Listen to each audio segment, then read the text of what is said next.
Welcome back to the Bitcoin Zodiac. I hope that you are amazing. Happy Virgo season. Happy new moon in Virgo. The first of our two new moons in Virgo. The next one will actually be a solar eclipse. Um, so this new moon really greets us at the very beginning of Virgo. So at 0 degrees. And our next new moon in Virgo is at 29 degrees. So that's the very end of Virgo. And this new moon is really the threshold of a new season of healing, of refinement, and devotion to the details that shape our lives. So Virgo energy is like sacred earth, like reminding us that the way we tend to our daily rituals, our bodies, our environments, is also the way that we tend to our soul. So at 0 degrees Virgo, this new moon carries the energy of initiation. So it's a really powerful point of pure potential, like the seed of a cycle that wants us to start fresh with our intention, clarity, and grounded self-awareness. Like it whispers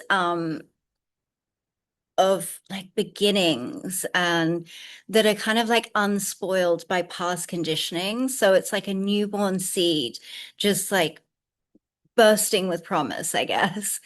So Virgo energy really invites us into like this kind of humble devotion with the minute details of life. So offering this sanctuary in our daily rituals, our organs, our inner sanctuaries. And in this new moon, Virgo, Gemini, Leo, Pisces, and Sagittarius placements will be most impacted.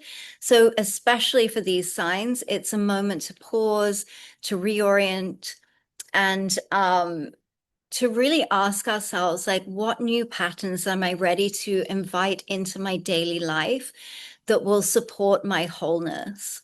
So the themes of this new moon are really around rituals and routines. So Virgo teaches us that consistency creates freedom. So what habits nourish you? What practices help you feel in alignment? Also, a big focus on healing and wholeness. Virgo is the archetype of the healer, so it's really guiding us to release what no longer serves our body, our mind, or our spirit. So, this is a potent time for cleansing, simplifying, and returning to balance. Another key focus is really discernment and clarity. So, Virgo helps us see what is essential and what is noise. So, under this new moon, you can really refine your intentions, let them be precise, let them be grounded, let them be embodied. And also a big focus on sacred service. Virgo reminds us that when we care for ourselves, we naturally become more available to serve others and the greater whole. So this new moon really invites us to plant seeds for sustainable change. So not the grand resolutions that fizzle within a week, but these subtle shifts in our day to day, the way you breathe, the way you prepare your meals, the way you structure your day. Like Virgo really reminds us that the divine is in the details. So take this new moon as this cosmic reset button. Write down your intentions that are specific and measurable, and perhaps a commitment to a morning ritual, a new boundary with your work schedule, or just a deeper devotion to self-care. And when we trust that each small action that we're like weaving into our daily life is a life aligned with our higher self. So, rituals that you can practice on this new moon is you can clear and cleanse your space physically and energetically. You can write 3 to 5 clear, precise intentions for daily habits. Practice breath work or meditation to connect to the body and mind. And you can journal on like what new rhythm would support my healing right now. You can work with earthy herbs or flowers like sage, lavender, rosemary to really invoke Virgo's grounding magic. So this Virgo new moon is really asking us like that healing begins with the smallest choices. So trust the process, plant seeds, and allow Virgo's sacred energy to guide you into your wholeness. So the grounded Virgo new moon is met with the electrifying energy of Uranus. The sun and the moon are both square Uranus and Gemini, so it forms this kind of tense square. So expect the unexpected. Routines may fractalize. Systems that you once believed were reliable now shake with the spark of something unforeseen. And this tension, like it isn't chaotic, it's like design chisel work. It's urging us to surrender to fresh rhythms and emerging ideas. So just trust the dissonance, like, and treat it as a portal into innovation. We also have a yod formation with Saturn and Neptune in Aries and the new moon in Virgo with Pluto and Aquarius. So the yod formation, which is also called the finger of fate or finger of God, is a very special and rare aspect pattern in astrology. So how it works is that two planets are sextile, so they're 60 degrees apart. And in this case, that's Saturn and Neptune. And both of these planets form a quincunx, a 150-degree aspect to a third planet. And that third planet is the apex of the yod. So this becomes the focal point for the whole pattern. And so the energy of this yod is like tension and adjustment. And so the quincunx is an aspect of friction, and it requires adaptation, of compromise, and often trial and error. The yod can often feel like a karmic assignment and something that keeps pressing until integrated. So that's why astrologers call it the finger of fate. And the activation point or the apex planet is really key to this. And that's where the energy of the other two must funnel, integrate, and express. So really a yod is a pressure point of destiny. Like it feels uncomfortable at first, but it pushes us to refine our path and embody higher alignment. So a rare yod, a finger of fate, bridges Saturn and Neptune in Aries, and it points towards the new moon in Virgo. And Pluto in Aquarius harmonizes this formation. So this means that the Virgo new moon, which is the apex, is under a lot of fated pressure. Saturn, which is the planet of discipline, Neptune, of dreams and illusions, funnel into it, demanding clarity, grounded healing, and a restructuring of routines. So Pluto ensures that all these changes are transformational and not just surface level. So this kind of points to this cosmic script that guides us through necessary transformation, often through trials, and Neptune invites dissolution of illusion. Try and say that 10 times fast. And Saturn demands discipline. Pluto promises rebirth. So a new moon stands at the culminating apex and a threshold of inner metamorphosis. So it's pretty powerful. We also have Mercury in Leo, which is sextile Mars in Libra. And so Mercury, which is the ruler of Virgo, is bright and bold in Leo. So it's performing this harmonious sextile with Mars in Libra. And so thought takes on this like expressive creative form, and it's tempered by balance and poise. So words spoken now can be both healing and inspiring. So this aspect really amplifies your voice and magnifies your intentions with both heart and clarity. So this period of this new moon, what it means for you personally is really transformation through disruption. And because Uranus shakes your comfort zones, like let the disorder refine, like not derail your intentions. Flexibility is the truest act of devotion right now. So also conscious structure. So the yod asks us what structure needs surrendering, like what spiritual insight needs grounding. And this new moon is sanctified by integrity, humility, and evolution. It's also a great time for creative clarity and expression. So with Mercury and Mars linking, new ideas find eloquent form. So definitely speak your vision in both quiet ritual and also in gracious action. So in essence, this new moon is not a gentle nod, it's a potent threshold. It's a cosmic call to refine, reframe, and rise. It's an initiation into grounded alchemy that touches the body, the mind, and the soul. So, what is this new moon bringing for Bitcoin? We've had a pretty hectic week in Bitcoin, creating an all-time high last week.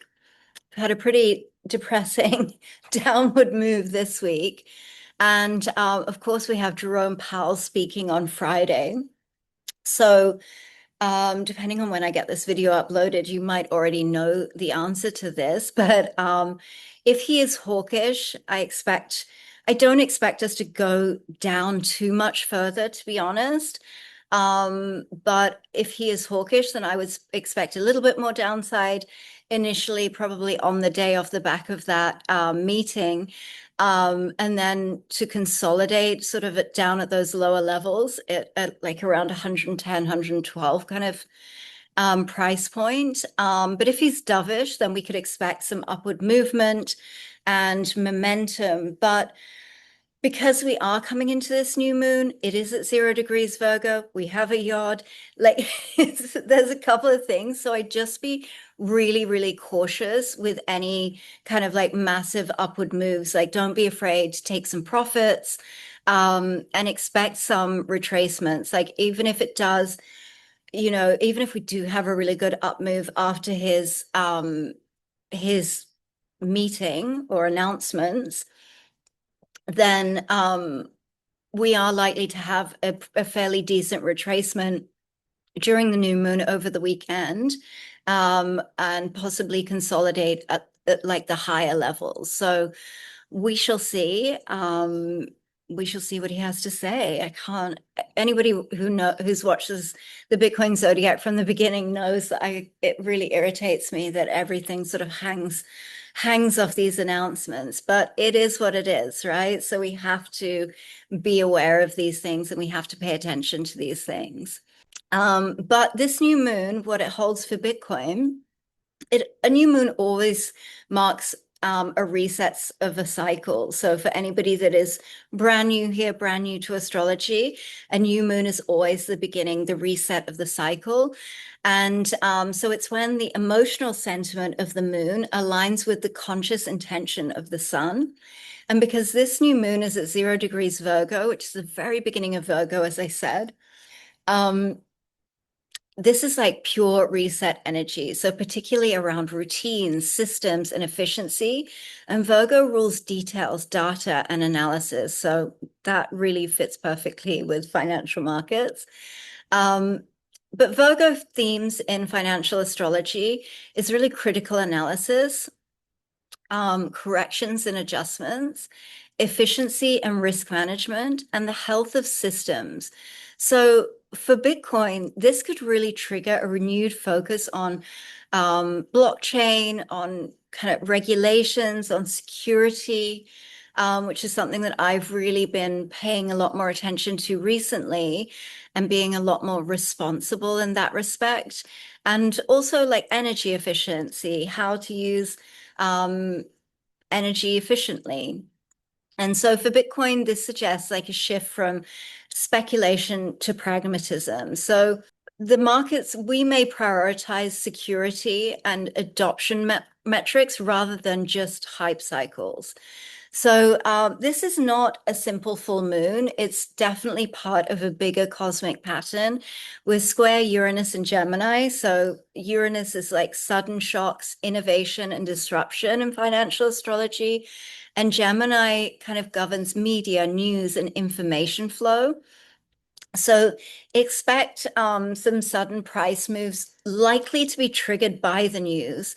So again, Jay Powell's speech, announcements around regulation or tech announcements, things like that. And so in Bitcoin, this could be a volatile breakout or correction around unexpected headlines. And As with every new moon, you can expect it to be a bit bumpy. With the Yod in Saturn, as I mentioned before, Saturn and Neptune in Aries, with the apex being the new moon in Virgo. Um, Again, Saturn is structure, rules, and limits, and Neptune is illusions, speculations, and dreams.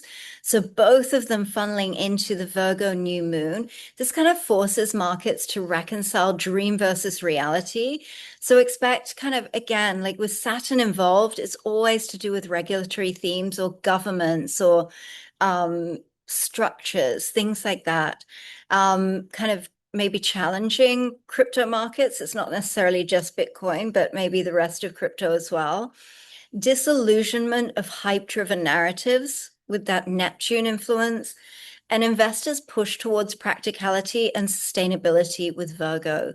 So this could translate into a price correction for Bitcoin if it is inflated hype or stabilization and consolidation of, if those fundamentals are there and they strengthen. So again, I think a lot of this kind of hinges on Jay Powell's speech. So we will see what he has to bring us. Uranus square does suggest a shakeup, so definitely watch for fake outs or sharp reversals and liquidity grabs.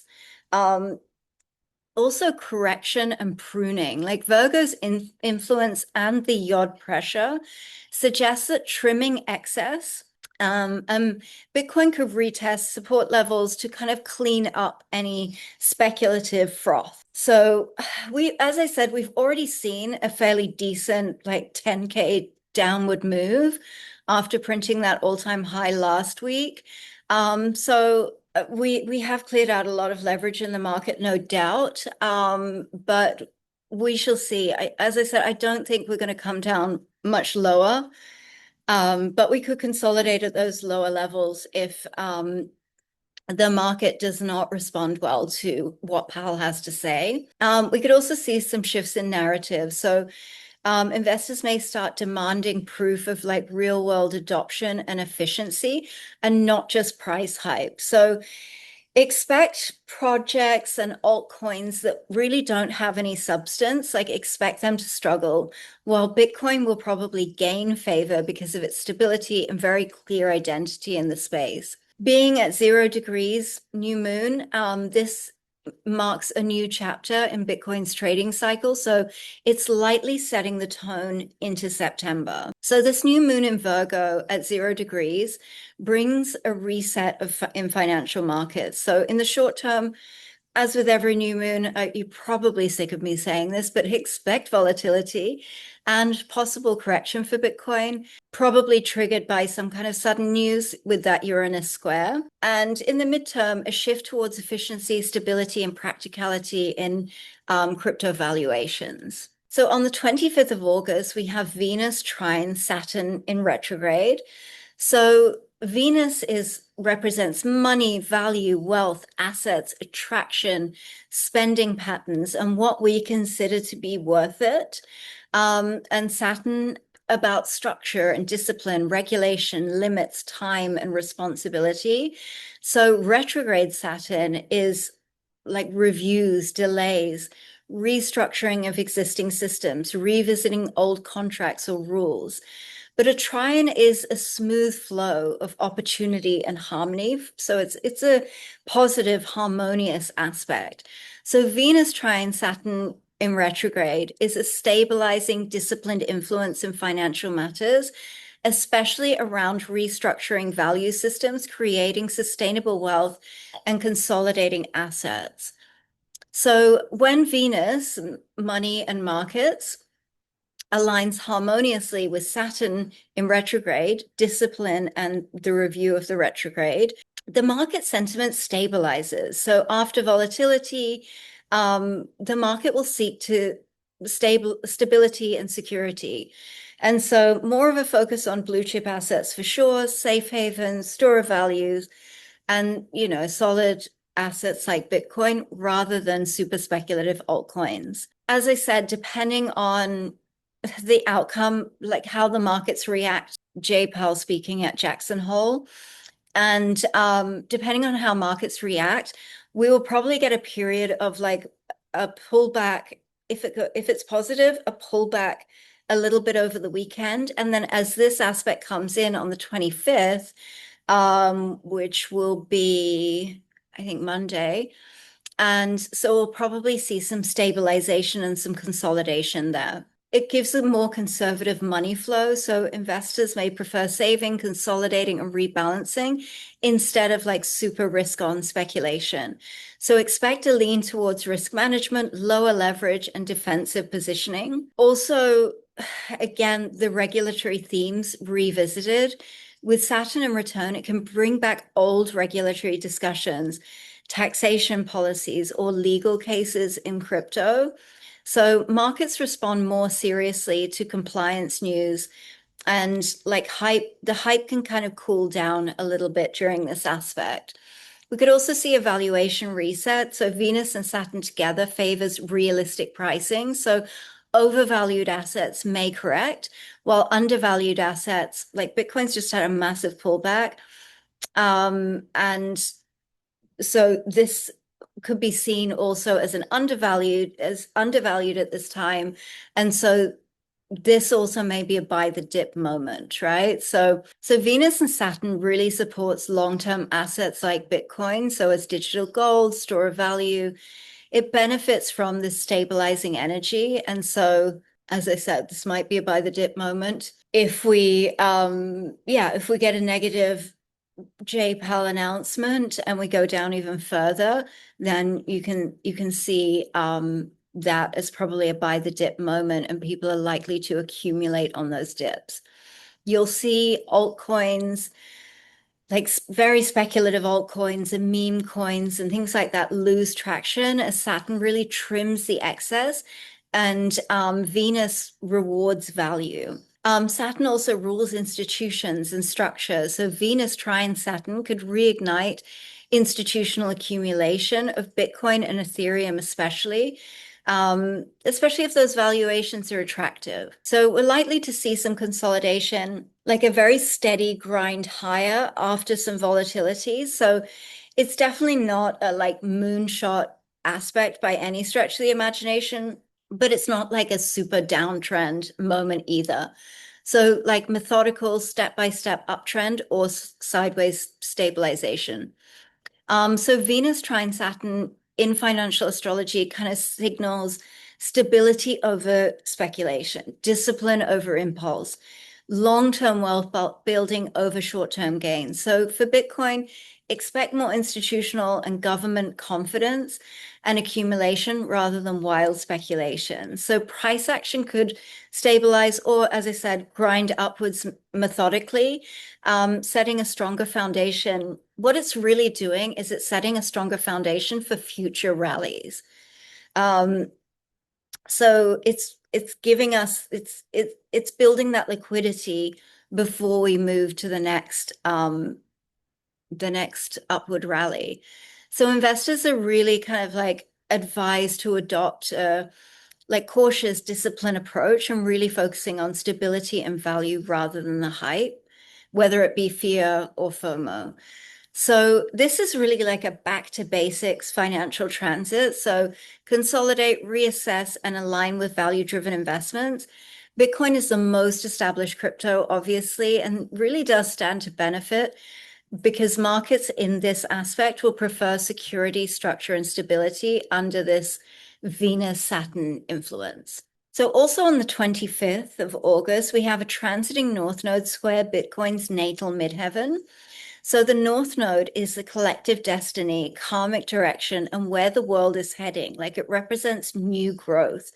And the midheaven, Bitcoin's natal chart, represents public reputation, like its destiny path and global recognition and like institutional standing. So a square is a friction, tension, and force growth. So it creates events that push an entity out of its comfort zone and into alignment with the future.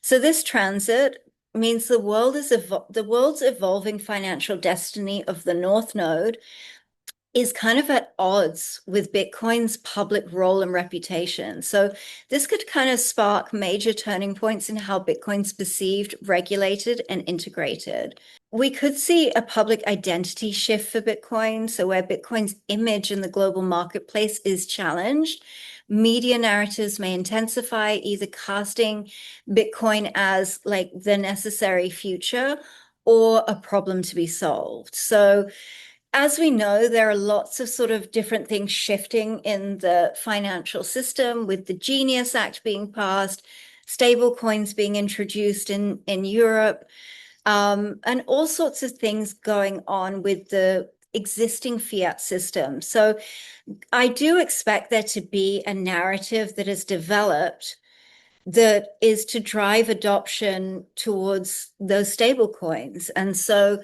there may be some negative narratives that develop around Bitcoin in an effort to make stable coins look like a better option. We also could see some regulatory pressure. The midheaven is around institutions and authority and how they recognize you. So North Node Square suggests like governments, regulators, or large financial entities maybe clash with Bitcoin's role. So, like I said, they have their own agenda that they're pushing, and maybe Bitcoin, although it's the greatest performing asset of all time, maybe they will start to see it as a threat to their existing system and their dominance. So we may see that start to arise. And so maybe possible new legislation or taxation issues or like institutional growth hurdles, those sorts of things. So this really is like a karmic pivot point where the North Node forces evolution and Bitcoin may be pushed into greater mainstream adoption or resisted by power structures. So either way, its global status is being rewritten. There is uncertainty in narratives. So the bulls and the bears will probably battle over this. Like some see Bitcoin as the future of money, and others maybe highlight its structural challenges or its threat to the status quo, or its threat actually to the new status quo. And so you may see prices whipsaw a bit between optimism and fear. But this is kind of a crossroads where corporations and governments like maybe will hesitate, delay, or restructure Bitcoin adoption strategies. And this may create some market tension. So in the long term, though, this square really acts as like a destiny gate. So it forces Bitcoin into its rightful place in the world economy. So expect eventual recognition of Bitcoin as either a core digital reserve asset with North Node integration or pushed into a refined and more mature role. So the transiting North Node Square Bitcoin's natal midheaven is really a destiny checkpoint for Bitcoin. So expect some battles, some narrative shifts, and you'll know them when you see them. So long term, this transit does really cement Bitcoin's place in the collective financial system, although it's not smooth sailing. Like the path may be a bit bumpy. What I would recommend, though, is that you see turbulence not as destruction, but as a necessary, like karmic growing pain. So Bitcoin is being tested, it's being refined, and it's being prepared for its next level role in global finance. I'm briefly interrupting this episode to speak to you about one of our partners, Ritual Supplements, and in particular, Ritual Stress Relief. It's the first of its kind supplement powered by BioSeries technology. Unlike typical stress supplements that fade, Ritual's dual action formula gives you instant calm followed by all-day support. It works with your body's natural cortisol rhythm, helping you respond instead of react, ground instead of spiral. Its unique extended release blend delivers nature's calming adaptogens like ashwagandha and lemon balm when your body actually needs them. That means no crash, no fog, just clarity, focus, and nervous system balance. It's a sigh of relief that keeps going. So if you have spikes in your stress levels or are simply feeling dysregulated, give Ritual Stress Relief a try. Click on the link in the description box to find your perfect daily ritual. Okay, now that we found our Zen, let's get back to the show. So on August the 28th, we have Uranus in Gemini, sextile Neptune in Aries.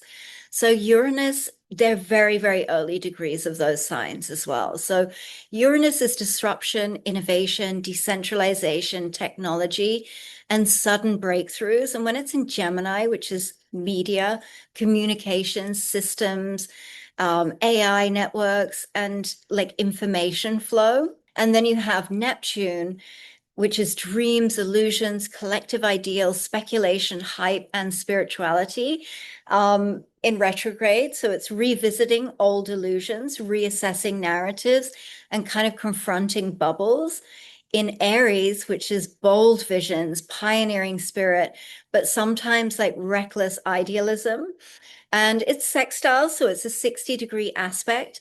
It's like opportunity, it's synergy, it's flow between these two bodies. So it's not as forceful as a square or conjunction, but it opens the doors to be acted upon. So technological disruption of Uranus harmonizes with idealism and speculation of Neptune, so blending dreams with innovation. So in the financial markets, this often manifests as hype cycles, as new fintech narratives, and new visionary investment trends. So this is a macro aspect. It's not just affecting Bitcoin. So we could see this across all markets. And this is really an aspect where innovation meets speculation. So markets may see new narratives around blockchain, AI, digital currencies, stable coins that like excite investors. So it's pretty bullish. And the hype driven by Neptune pairs with tech breakthroughs of Uranus. So there is an illusion risk to it. With Neptune in retrograde, there's a danger of overestimating innovation. Promises of future tech may inflate valuations before fundamentals can catch up. Like think about dot-com bubbles, but like crypto, AI, Web3. So look, take the bullishness when it's there, but don't forget to bank some profits and be a bit cautious of it as well. Just be cautious of overextension, I guess. So collective, we could also see some collective sentiment shifts. So Uranus in Gemini is like fast moving news. So expect rumors, announcements, or social media narratives to trigger sudden speculative runs. Like we also can expect to see financial dream projects like idealistic narratives like green blockchain, decentralized social networks, CBDCs, or like AI and crypto fusion. Like we'll expect those kind of narratives to gain some traction. So some will prove visionary, absolutely, and others will simply collapse after the hype. So Bitcoin may become quite reactive to media headlines at this time, like innovation news and again, speculative hype, because a sextile is easier than a square. So the volatility is likely to be more euphoric than fearful. So we'll take the bullishness after the last week that we've just had, right? So we'll see this like institutional versus retail divide as well, whereas Neptune in retrograde is confusion, and institutions hate confusion. They like certainty. So they may hesitate while retail traders chase dreams. So the thing is, when it's retail driven, these are false breakouts. Like they need to be backed by the market makers. And so, yeah, expect some false breakouts fueled by hype. But it's long-term positive. Uranus sextile Neptune often seeds long-term technological revolutions. So for Bitcoin, this aligns with this growing acceptance as a core financial technology, but the path may be clouded by some hype at first. But we don't mind a bit of hype. We love it as long as we keep it in check, right? So the Uranus sextile Neptune at 1 degrees Gemini and Aries brings opportunity, like new waves of technological financial dreams. It also brings a little risk, illusions, hype bubbles, and misinformation shaping market moves. But Bitcoin, it's likely volatility and speculative surges tied to narratives. But longer term, this aspect really supports Bitcoin's integration as a core technology of the future, but not without short-term froth. So on the 28th of August, we've got transiting Jupiter square Bitcoin's natal Jupiter. The transiting Jupiter is this current cycle of optimism, expansion, risk-taking, belief systems, and big money flows. And Bitcoin's natal Jupiter is its inherent cycle of optimism, speculative growth, and belief as a global financial alternative. So because it is a square, it's a pretty aggressive aspect, and it brings some tension, friction, and when it's Jupiter on Jupiter, it can bring some excess and forced adjustment. So squares push growth, but often through overextension, bubbles, or corrections. So with this aspect, Bitcoin's natural cycle of optimism with its natal Jupiter clashes with the current wave of market optimism. So it does create this excess, this hype, and this risk of overexpansion. But again, it's pretty bullish, so we'll take it. I just never want to be someone that perpetuates overhype. I feel like we have so much of that in the crypto space. Like Bitcoin moves up $100 and it's like suddenly, we're going to $1 million. Like I just am not comfortable being someone who perpetuates narratives like that. So when I'm bringing you bullish news, I do want to keep it in check. And I do that also with the bearish news, right? So yeah, when we're looking at bullish aspects, I do want to bring you all sides of them so that you just have a full picture of what's actually happening here. We could see some overconfidence in the market with people overestimating gains and underestimating risks. We expect to see some leverage come back into the market, some speculation. So really strong temptation towards risky bets, very much fueled by the hype or fear of missing out. So that FOMO really kicks in, which is interesting because I've been like waiting for it to kick in for like the whole of this year, really properly kick in. So, but I'll talk a little bit about that when I talk about the eclipse. So we also could see some regulatory challenges, like Jupiter also rules laws. So often when people talk about Jupiter, it's all about the optimism, it's all about the growth, but it also rules laws. So when it's square, it can often bring conflict between the expansion, adoption, and institutional flows and the restrictions of like legal pushback, taxation, compliance hurdles, and things like that. So again, with this aspect, we are expecting some market exaggeration. So both optimism and pessimism, like can swing wider. So expect sharper rallies and deeper pullbacks during this time. So Bitcoin may swing wildly under this transit. So sharp surges in price with the expansion may be followed by kind of steep corrections when it's overextended. So also media hype, bold predictions, and exaggerated claims about Bitcoin's future may dominate headlines. So this drives like emotional trading behavior. And this is like very bull run-esque, especially the latter part of the bull run. This is what I expect to see. This is what I'm looking out for. So institutions may pour in with like optimism, but also face simultaneous regulatory taxation, like regulatory blocks or taxation issues and things like that. So Bitcoin will be tested on whether it can sustain rapid adoption growth, and this square exposes structural weaknesses in scaling, regulation, or value perception. So a transiting Jupiter square, Bitcoin's natal Jupiter, bullish aspect, no doubt, and it signals a period of overexpansion speculation in the market. So expect heightened volatility fueled by hype and big promises to the upside. And Bitcoin's price may overshoot fair value and then really snap back in corrections. So the transit forces a reality check on Bitcoin's growth narrative. So too much too fast can lead to quite steep adjustments. So it's a really great time for short-term trading opportunities in this volatility. And for long-term traders, I guess it's like stay disciplined and avoid that chasing that emotional FOMO and use these corrections as like accumulation zones.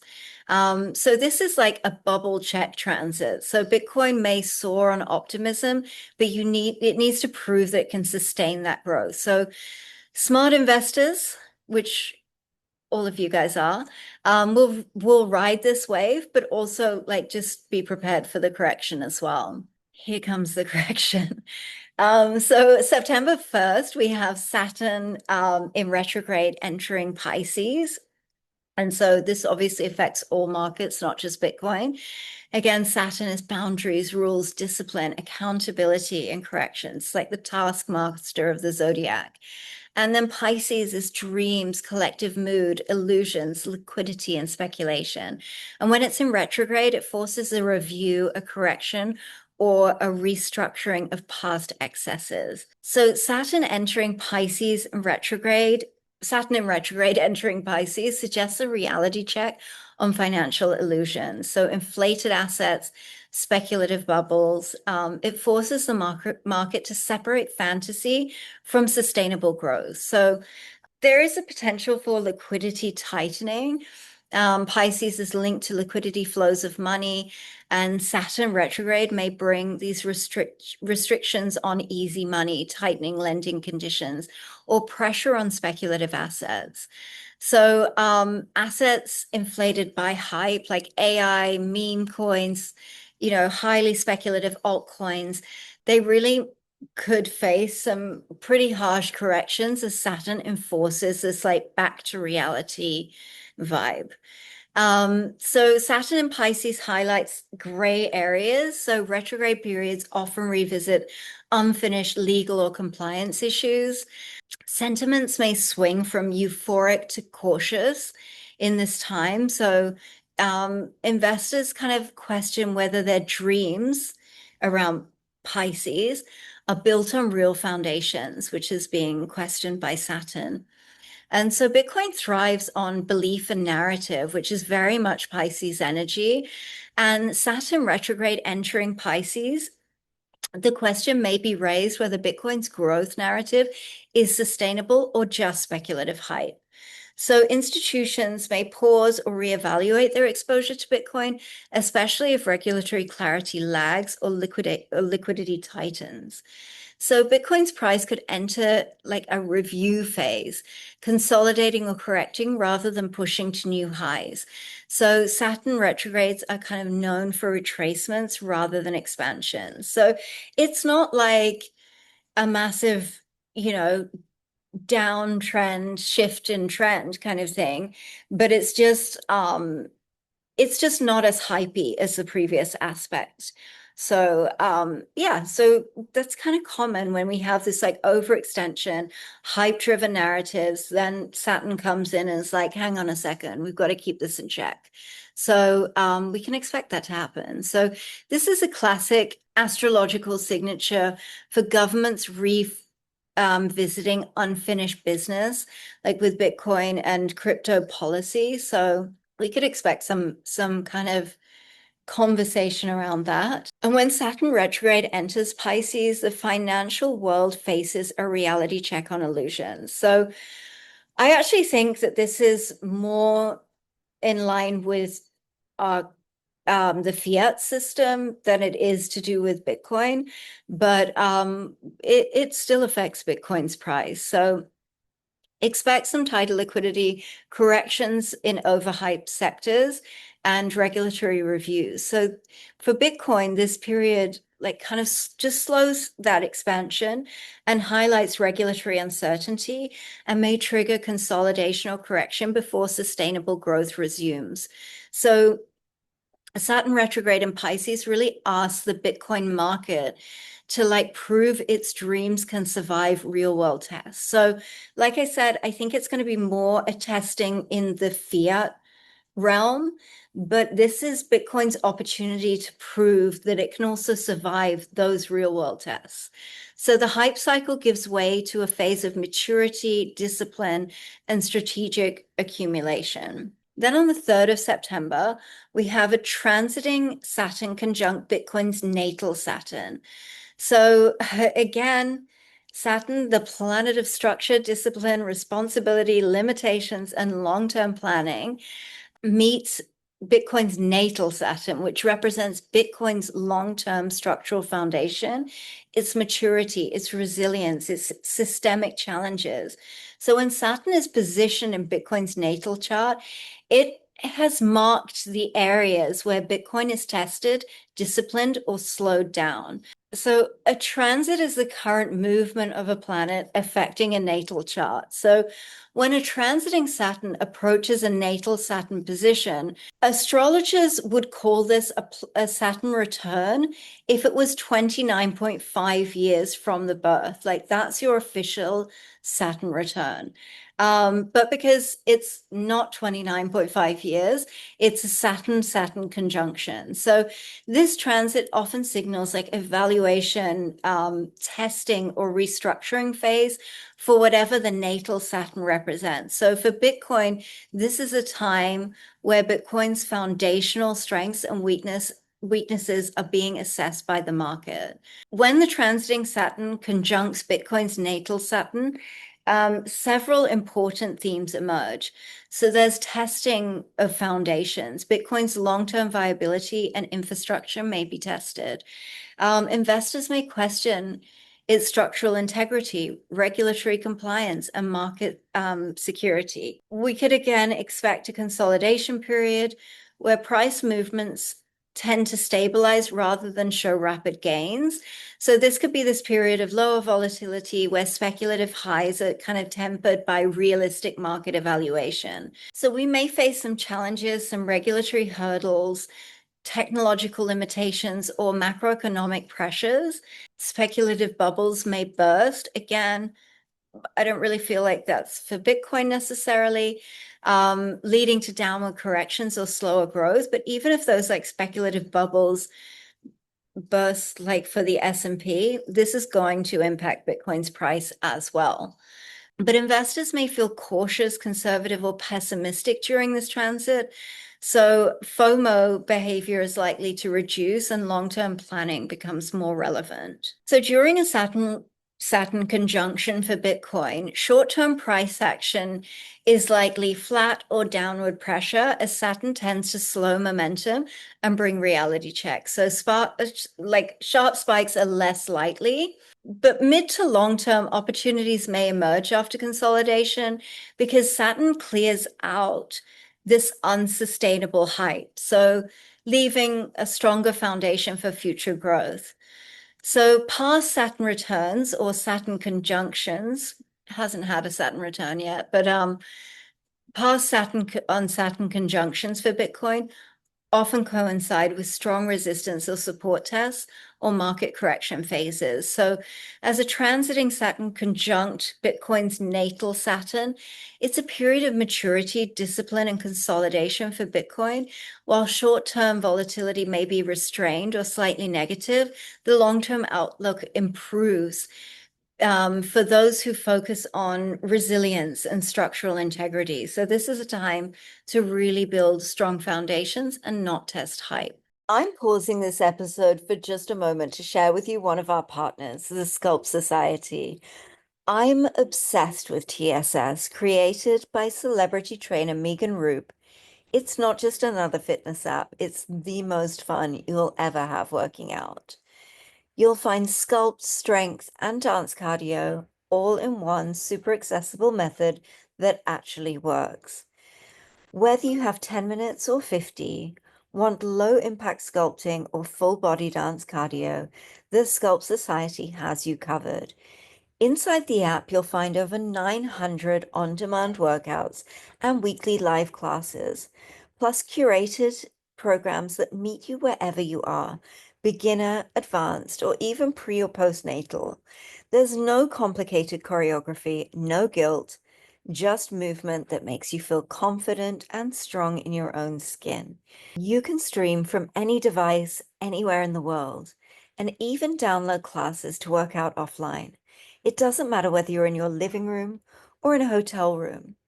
So if you've been waiting for a sign to get back into your body and feel good, this is it. Click on the link in the description box and join the Sculpt Society to start your 7-day free trial today. You'll feel the difference after just one class. Let's get back into the episode. And then on September the 4th, we have Mars in Libra square Jupiter in Cancer. So this is also bullish. So we can see the flow of like bullishness, a correction, consolidation, bullishness, consolidation. We can see that flow kind of happening through this period. So Mars's role in astrology is a planet of energy, action, aggression, ambition, and risk-taking, and it really drives movement, initiative, and bold decision-making. So Mars can trigger sudden buying or selling activity, impulse decisions, and short-term market swings. So it also stimulates ambition and investment strategies, and sometimes leading to some overconfidence. And then Jupiter creates this expansion, optimism, growth, and abundance, and it amplifies whatever it touches, often encouraging risk-taking, but also long-term opportunity. So Jupiter can inflate prices and generate speculative bubbles or bring opportunities for real growth. So it also favors long-term investments. So the square is a 90-degree angle that does create tension and challenges. It's not destructive, but it does demand action and adjustment. So Mars squaring Jupiter indicates overambition, risk-taking, over-leverage, and impulsive behavior. So it's a real push-pull between like rapid action and optimistic expansion. Is going to lead to some bullishness, I think, and like very impulsive, aggressive moves. But again, just be a bit cautious. So investors are probably going to feel overly optimistic, leading to very hasty buying or selling. So really the key themes of this transit are really impulsive moves versus overconfident. People may feel really overly optimistic, leading to very like hasty buying. Jupiter's influence can also exaggerate risks, making investors believe that gains are guaranteed. So Mars really brings action and energy, and then Jupiter amplifies it. So expect like sharp, unpredictable price movements, particularly in speculative markets. So price is likely to spike quickly, but also retrace just as fast. So just be prepared to capitalize on that. So there's a risk of taking on too much leverage, borrowing excessively, or overcommitting capital. Really may expose people who act too boldly without proper risk management. So while risky, this aspect can really highlight opportunities for those who understand what they're looking at and can act accordingly and can also act quickly, but also people who can control their risk. So Jupiter encourages like this long-term perspective. So really disciplined investors can really benefit if they can avoid the emotional reactions. If you can ride out that swing trade, even with the retracements, and be steady in that, like this is also an aspect for that. So we can expect some emotional and psychological influence. So heightened confidence, impatience, and risk appetite can really dominate during this period. So emotional decision making is super common. Yeah, you just want to be a little cautious to avoid very impulsive losses. Don't be chasing moves at this time. Just have the confidence and clarity that you know that, okay, I might have missed that one, but it's likely to retrace pretty quickly and you can get the next. So short-term price action, we can expect very high volatility. Bitcoin can definitely experience very quick upward surges fueled by optimism, but followed by corrections if that momentum kind of falters. So in the medium term, if traders overextended during these impulsive rallies, corrections may deepen. But then for long-term investors who are really patient and very clear on what they're doing, can really benefit from the stabilized growth after this turbulence. So when Mars squares Jupiter in financial markets, sudden bullish spikes often occur, but they will be followed by profit-taking retracements. So the Mars square Jupiter transit is a period of heightened energy, of risk-taking and speculative excitement. So for Bitcoin, this means potential sharp rallies and corrections, just driven by emotional and overconfident, over-leveraged trading. So the key to navigating this period successfully is really discipline, risk management, and long-term strategy. So people who avoid impulsive moves and who are strategic can really capitalize on these opportunities while avoiding like major losses. And then on September the 6th, Uranus begins its retrograde and begins its journey back into Gemini. In Gemini, and then backtracks back into Taurus on November the 7th, and then finishes its run in Taurus when it stations direct in February the 3rd, 2026. So Uranus is the planet of innovation, disruption, and sudden change, really rebellion against the status quo. So it governs technology, breakthroughs, and unconventional approaches. So Uranus often brings surprises and shifts in market trends. It favors innovation-driven sectors like Bitcoin, tech, blockchain, but it can create like unexpected spikes or crashes. So when a planet is in retrograde, for those of you that are new here, it appears that it's moving backwards in the sky. So instead of initiating new trends, retrograde often brings reviews, reassessment, and internalization. So markets and projects may stall, revisit old issues, or undergo corrections.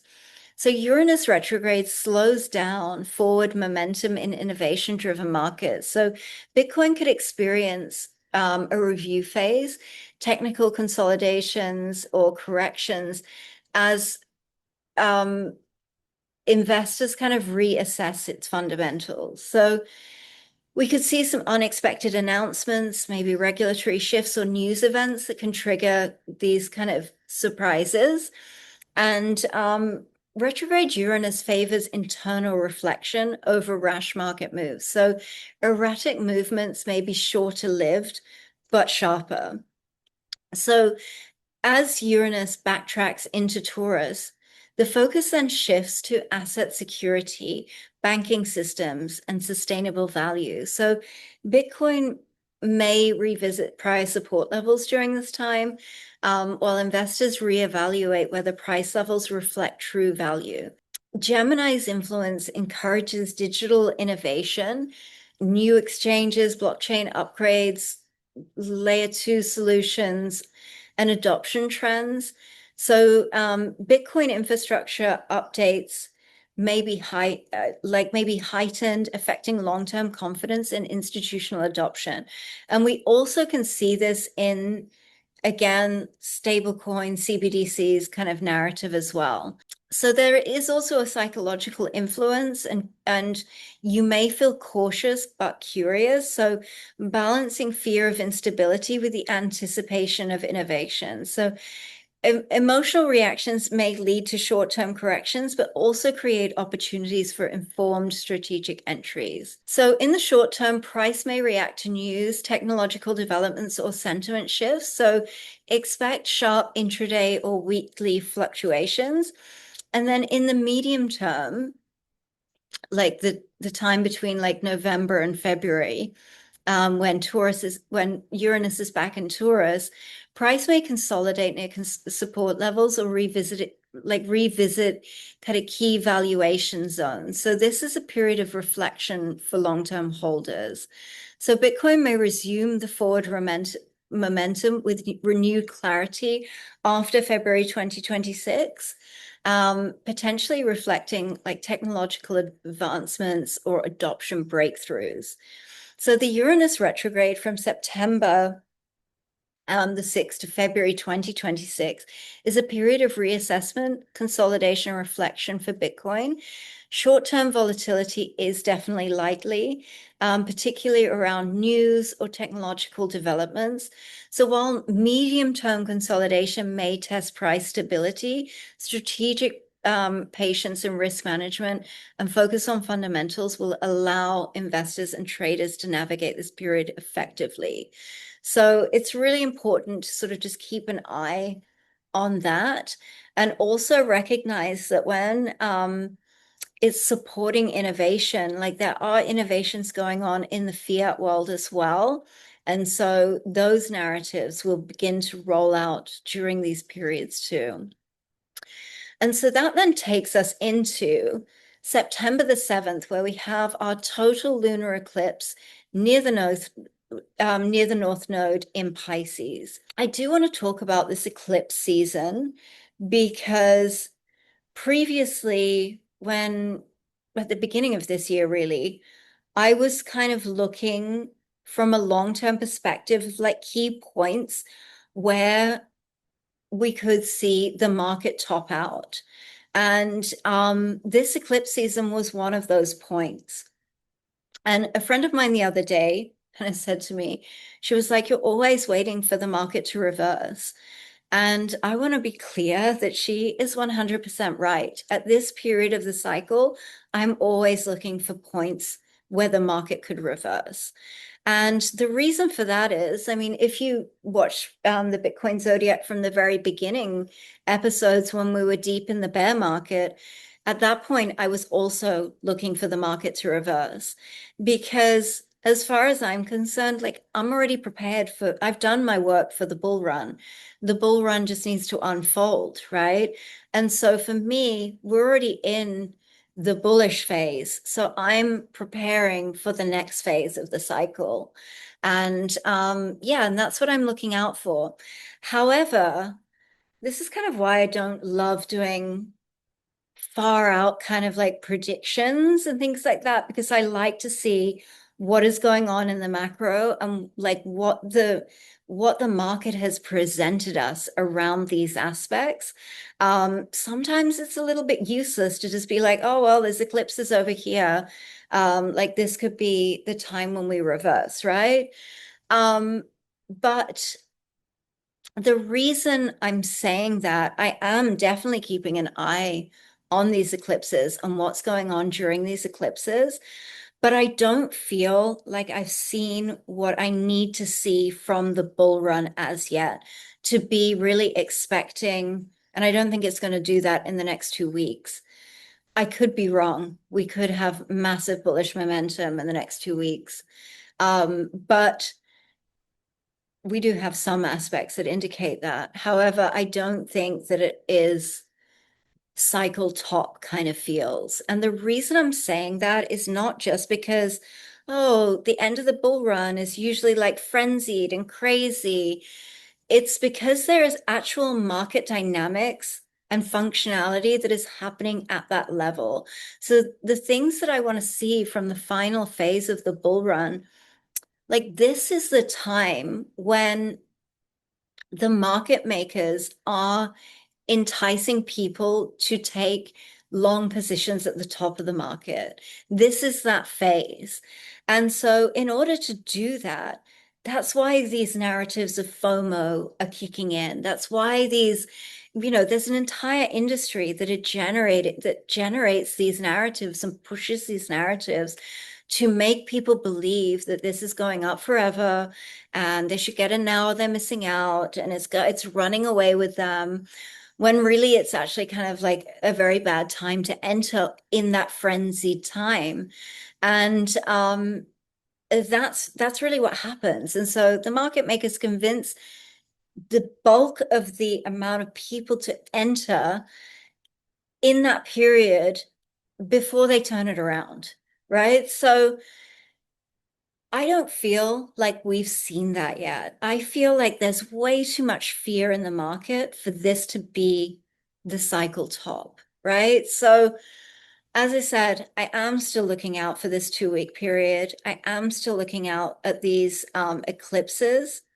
The next set of eclipses are in March, and the real key marker for me, as far as the bull run being over, I think it will be done by this time, actually. I think we'll already be quite, have had quite a substantial move down, is in July when the North Node moves into Aquarius.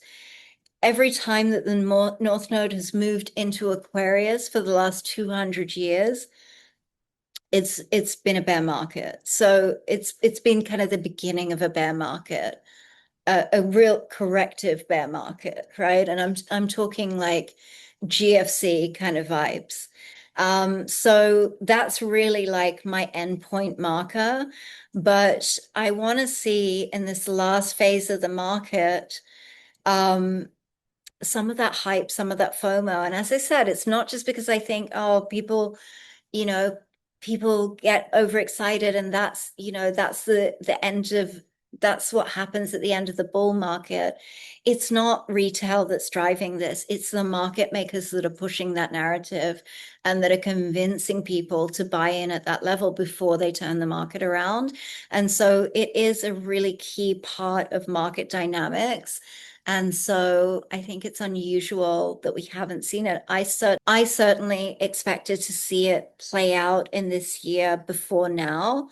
Um, but we haven't. It's been a really interesting year, I think, in terms of astrology. It's it's been a really interesting year as a trader. I mean, I don't know if anyone else here is a trader.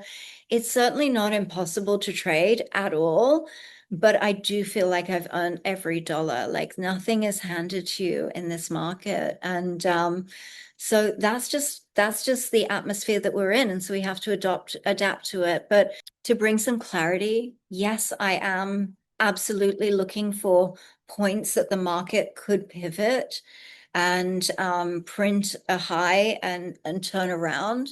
To be very honest, I've started looking at that really since the beginning of the year. I've been looking at point and preparing for that. So I'm not being negative. I'm just preparing for the next part of the market. And, when we're confirmed bear market, I'll be looking for when we're starting to accumulate again. So we're always looking forward to what's coming next, because if you listen to our early episodes, I mean, we prepared for so long. We worked so hard to get our positions, um, at the reversal at the bottom. And so we prepared for that bull run, and we're already in it, so we've already done the work to prepare for that.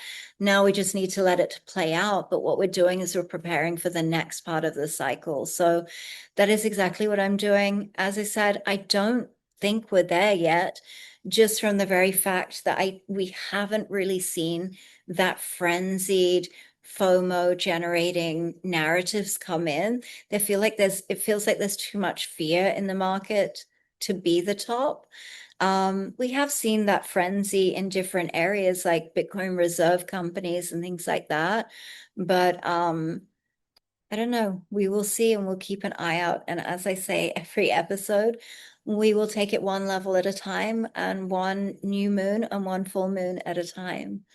So until next time, I will see you for our total lunar eclipse. Until next time, peace, love, and Bitcoin.